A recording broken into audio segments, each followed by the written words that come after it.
আসসালামু আলাইকুম। আমরা এখন আছি ধলিগণ নগরের মঙ্গল শিকদার বাজারের বাত্তির খালের, মানে যেখান দিয়ে মানুষ যাতায়াত করেন লঞ্চে করে ঢাকাতে, সে বাত্তির খালের বেরির অপোজিটে বড়ই গাছে একটা মৌমাছি বাসা করেছে, সেটা কাটার জন্য আমরা এখানে আসা।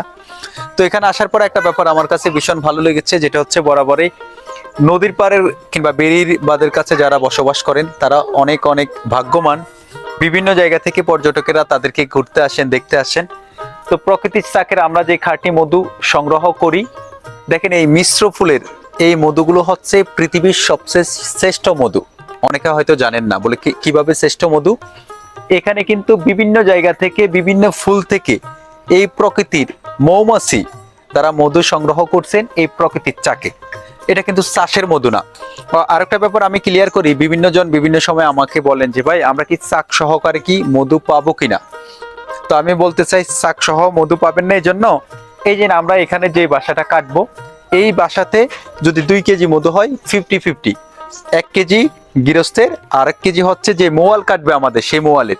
তো ওই মোয়ালের কাছ থেকে আমি কিনে নিই সাথে করে থাইকা। তো এই কারণে আমরা চাক সহ আপনাদেরকে মধু দিতে পারি না।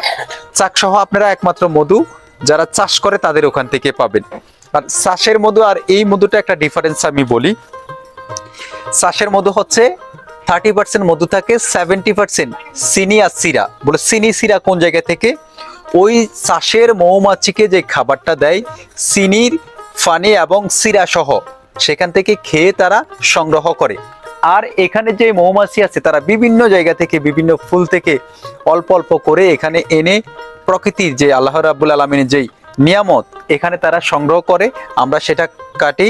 এখানে 100% একেবারে আপনারা এখানের মধুটা পান।